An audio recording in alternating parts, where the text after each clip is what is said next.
So, good morning, everyone, and today's topic is friction. And I am not going to introduce you friction like a small child because we know very well about the basic information regarding the friction, and I had posted some animated videos regarding the friction. So, definitely, I'll talk about its origin or its cause. So we know it very well. Whenever there is a relative motion, please pay attention what I am saying. Please mark my words. That whenever there is a relative motion between two surfaces which are in contact, let's say this body 1 and the body second body is represented by this red marker. This one, these two surfaces, or you can say body B1 and the body B2, these two bodies are in contact with each other, and this is the contact surface. Contact surfaces.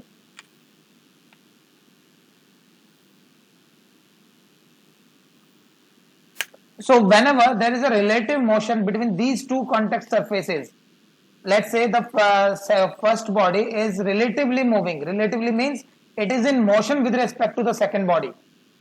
So let's say its velocity is v. It's a relative velocity, means relative motion. Relative motion of first body with respect to second body. Whenever there is a relative motion between two bodies which are in contact with each other, then definitely the second body will start to oppose, or definitely we can say they will experience an opposing force of their motion. Means the body will start to experience an opposing force which is just comes in origin, we can say, or comes in action in just opposite direction to the motion, direction of the motion of the body. So it is called the friction force, or simply called friction between these two surfaces. Keep this thing in your mind. Now we know it very well that this is a dynamic force. This friction force is a dynamic force, means its existence only comes in action whenever there is a relative motion between two surfaces. If there is no relative motion between two surfaces, or there is no intention of relative motion, please pay attention. That's not necessary that body must move. The body, even it can be intended to move. Keep this thing in mind. Means a body is trying to move, or body is relatively moving. In that situation, these two bodies will experience an opposite drag, or an opposite force which is opposing the relative motion or possible relative motion. That opposite force is called friction or friction force. You can write it in a theory. Whenever or there is a when there is a relative motion, when there is a relative motion or possible relative motion, possibility of relative motion between, when there is a relative motion or possible relative motion between two bodies which are in contact, then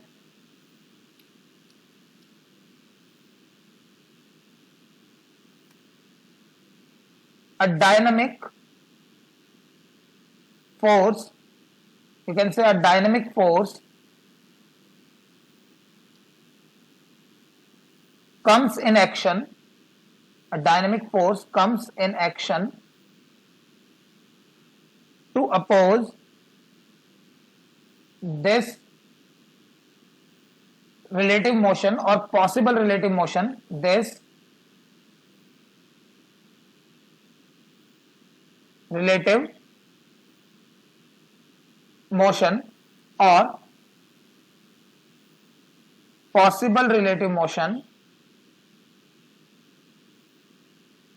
So this dynamic force is called friction. This dynamic force is called friction. This dynamic force is simply called friction or friction force. So you need to pay attention on two major points.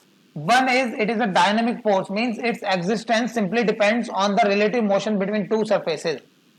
If there is no possibility or there is no actual relative motion between two surfaces, means even they are not intending or they are not trying to move even, there will be no friction existence.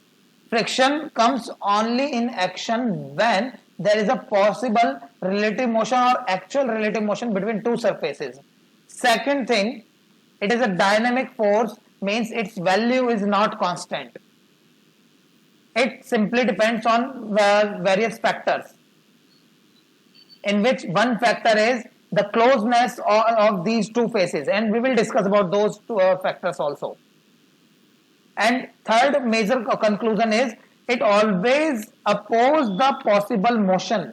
It always opposes, means it always acts in the opposite direction of the relative motion direction. Keep these things in your mind. So if we talk about the cause of this friction, and if I go for some kind of a microscopic level, at the microscopic level, the older theory tells us about that the roughness of the surface, if you zoom the surface, you can say if I zoom this region, a particular region of the surface, so you will see that the roughness of the surface is actually causing, this roughness of the surface is causing the friction, means whenever there is a relative motion between these two surfaces, then the friction comes in action, and this friction F is just due to the interlocking of these two surfaces due to their roughness. Yes, it is true that it depends on the roughness, but it is an older theory, because even with smooth surfaces, whatever up to what level you are trying to make a surface smooth, but somehow it will have some we can say roughness. But this theory, the cause of this roughness or the cause of this interaction, it cannot be explained by this theory. So this older theory is not sufficient to explain the cause of friction. It is just a, we can say, hypothesis. Now the modern theory, it actually can explain this cause of roughness, as well as it can also explain the original cause of friction. And that theory simply tells us about the intermolecular interaction between the surfaces. And you know about the intermolecular interaction. Whenever I say a word interaction, it means we are talking about attraction force, only attractive forces, not the repulsive forces. Keep this thing in mind.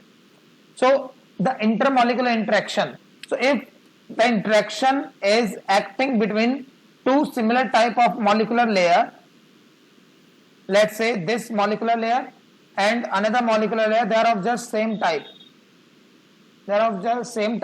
and we are talking about the interaction between them, these interaction, we can call it intermolecular interaction.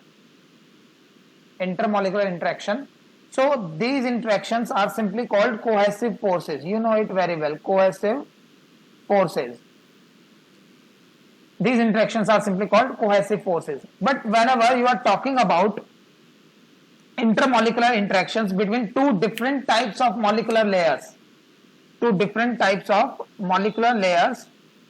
and you are talking about interactions between them, these interactions which are acting between two different types of molecular layer, that intermolecular interaction is simply called adhesive forces.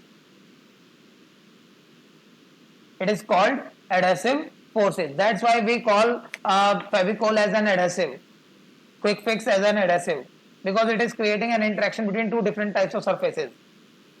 So keep this thing in mind, we are talking about adhesive forces right now, not essentially cohesive forces, because these two surfaces are of different materials, definitely.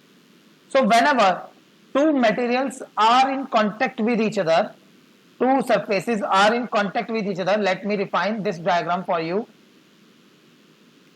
So we are talking about these two surfaces which are in contact with each other, and please pay attention on this, that I am little bit creating a space between these two surfaces, but actually they are in contact with each other, to make you understand or to make you realize that what is actually happening here. So let's represent the atomic layer or molecular layer of the first surface or body 1 surface and the molecular layer of the second surface. You can see it clearly. This. So definitely they will show adhesive interaction between them. Definitely they are showing adhesive interaction. Actual cause of all these intermolecular interaction is electric force. Yes, fundamental forces are only four: electric, electrostatic force, magnetic force, strong nuclear force, weak nuclear forces. So still the cause of intermolecular interaction is electric force. Keep this thing in your mind. The force between the nucleus and the electron of the another atom. You can say the nucleus of one atom and the electrons of the other atom. This is the interaction cause, and we know it very well. The electron and the nucleus, they are attracting each other with the cause of electric force. Charge, electron negatively charged, nucleus due to the presence of proton positively charged. So the original prime cause is electric force. So right now we are naming it as an adhesive force. So these adhesive forces are trying to hold these two surfaces in contact with each other. And whenever there is a relative motion, these forces will try to produce an opposite reaction for this action. That reaction will oppose the relative motion. This is the cause of friction. Keep this thing in mind. The cause of friction. To make the general formula, we need to interpret the conclusions. The first conclusion is friction force is a dynamic force. It only comes in action or existence whenever there is a relative motion or a possible relative motion, means intention to move. If there is an intention to move, means you are applying a force but body is not moving still yet, but you are applying a force on it now. So definitely it will cause a development of an opposing force, and the cause is the intermolecular interaction, or you can say the adhesive forces.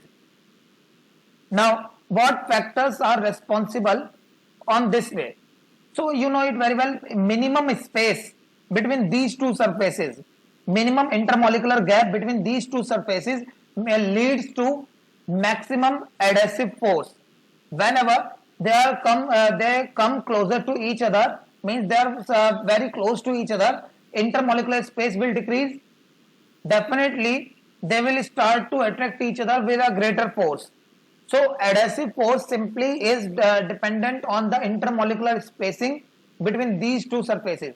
Greater they are in contact with each other, greater adhesive force will be there, greater friction will come in action. Keep this thing in your mind. So one factor is the space, intermolecular space between these two surfaces, and which factor is affecting this intermolecular space? The weight of the first body over the second surface. Weight of the first body over the second surface. Greater weight effect means smaller space, or we can say closer they will be with respect to each other. Keep this thing in your mind. So one factor is the weight. Greater weight simply increase the effect of friction, and that's why it is very hard to push a heavier block on a floor as compared to a lighter block. If you are pushing in the same direction with the same force, you will experience great friction on a heavier load. Why? Now you can realize, closer they are with each other, greater friction they will cause. Simple conclusion. Keep this thing in your mind. Now, if I go for this concept of the dependency over the weight of the body, let's try to formalize the concept. On one surface, we have placed a body of mass m.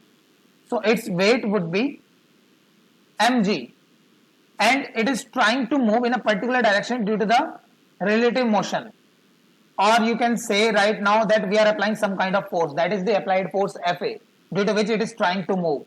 It is not moving or it is actually moving, it can be decided later, but right now it is the applied force which is trying to move, means there is an intention of relative motion, applied force you can say.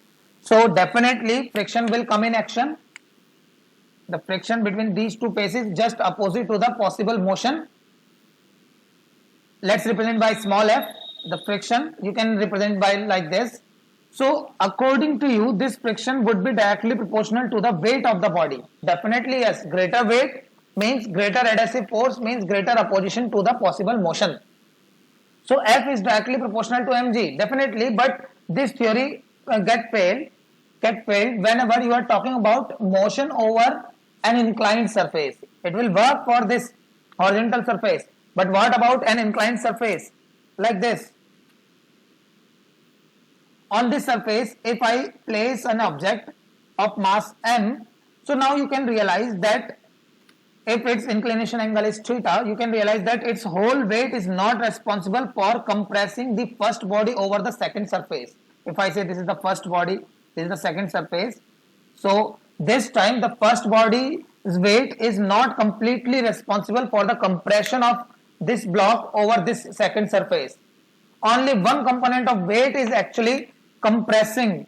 One component is compressing the surface. Another component is actually trying to slide it down.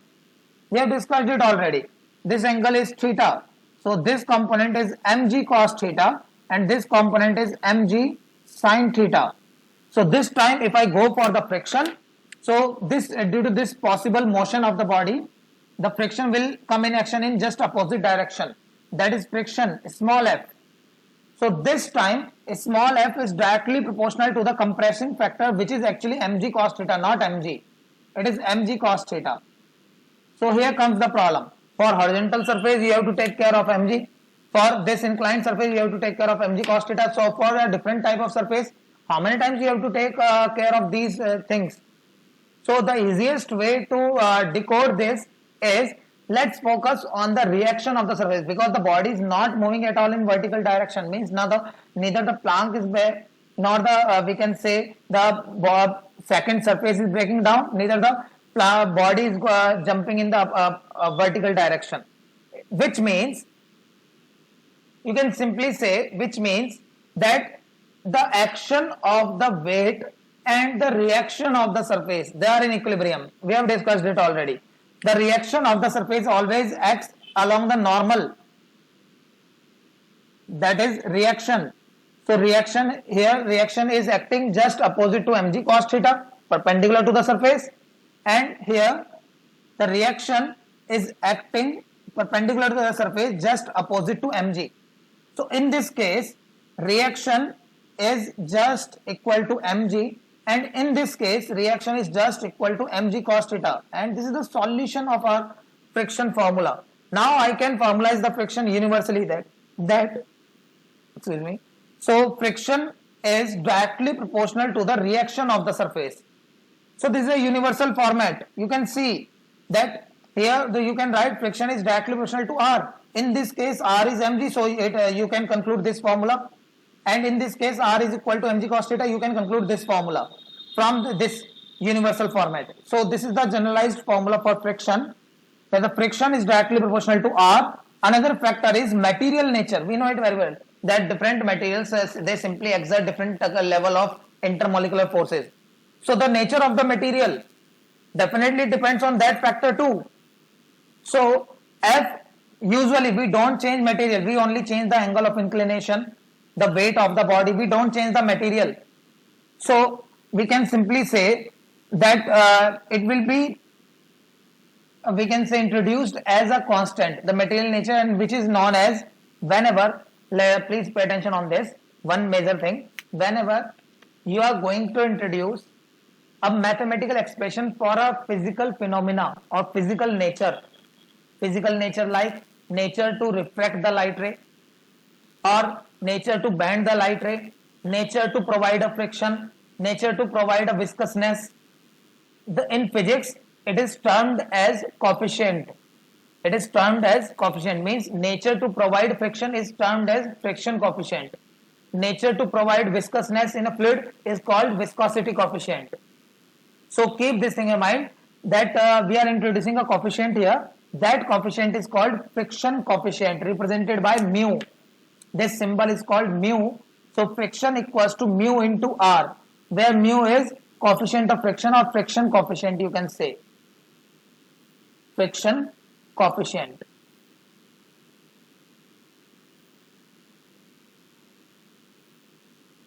Keep this thing in your mind. This is friction coefficient mu. So this is the generalized formula for friction force. If I go for the types of friction, again let me remind you that if we go for the types of friction, the standard way is the nature of movement. If you are sliding a body over a surface, it is called, the friction caused is called a sliding friction. But if you are moving a spherical body by rolling it over a surface, it is called rolling friction. But right now my major point is the categorization of friction by the nature of applied force, by the nature of applied force and by the possibility of motion. If the body is not moving at all, even after the application of FA, you are applying a force on a body, you are trying to move a body, but still it is not moving. It means the caused friction is greater than the applied force. In that situation, when the body is stationary, it means the caused friction either it is greater than or at least it is equal to applied force. When we are talking about this particular situation, let's say situation 1. If we are talking about this particular situation, the body will not move definitely, and don't think that the body should move in the opposite direction. Friction always opposes the motion. It cannot cause the motion by itself. Keep this thing in mind. It always opposes the motion. So if the friction's magnitude, this friction force magnitude is greater than the applied force Fa, so definitely you won't be able to move the body relatively to the second surface. So in that particular situation, you will call it static friction. Body will be stationary. The body in this particular situation, the body will be stationary.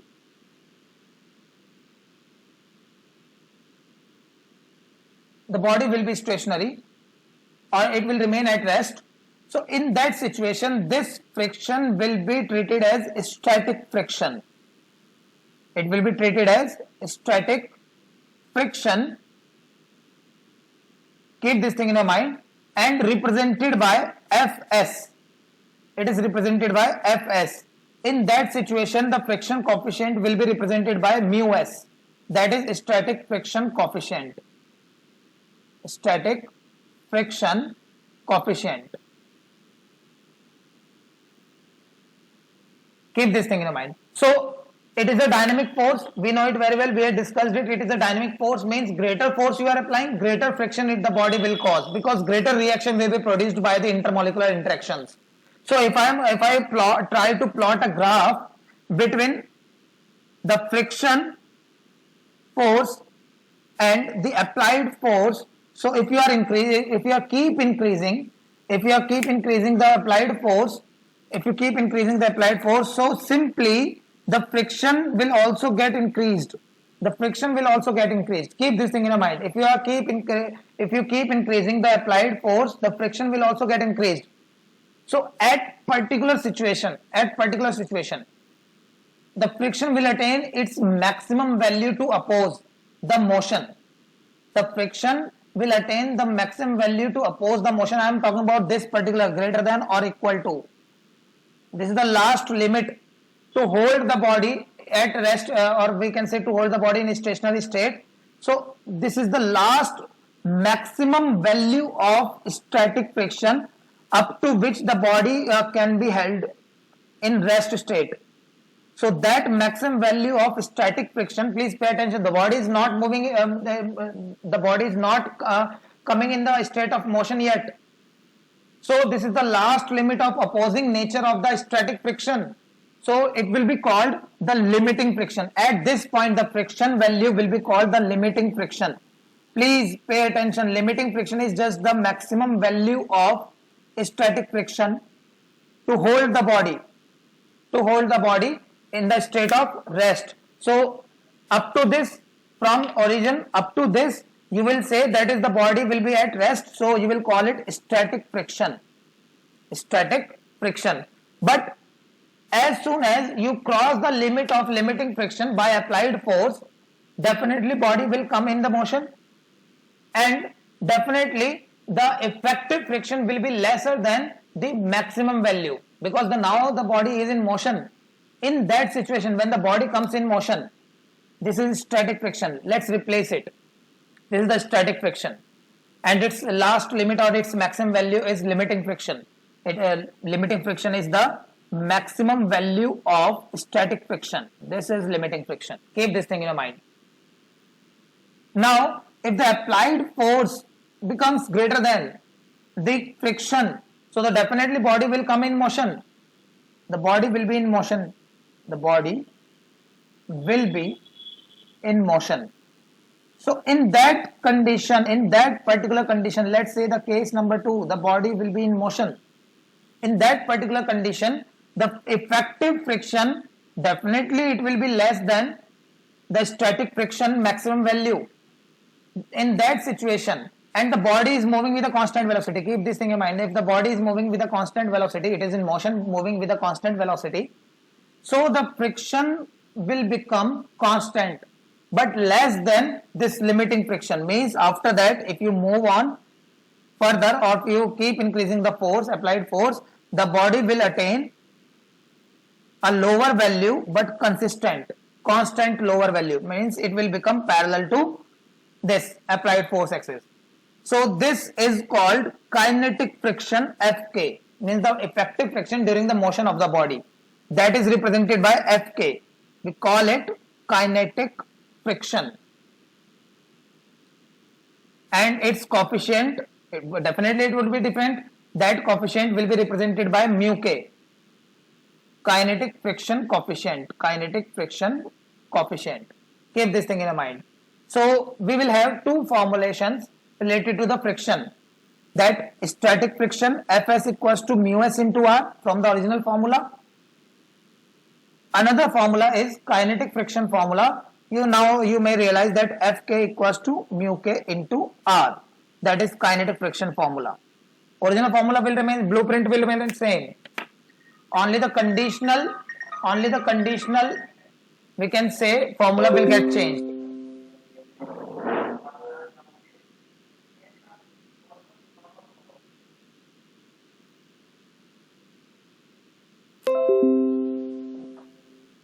So this is the basic interpretation for the relation between the friction coefficient and the friction force, and please pay attention in the relation between the applied force and the friction force. So friction is a dynamic force. Keep this thing in your mind. It is a dynamic force.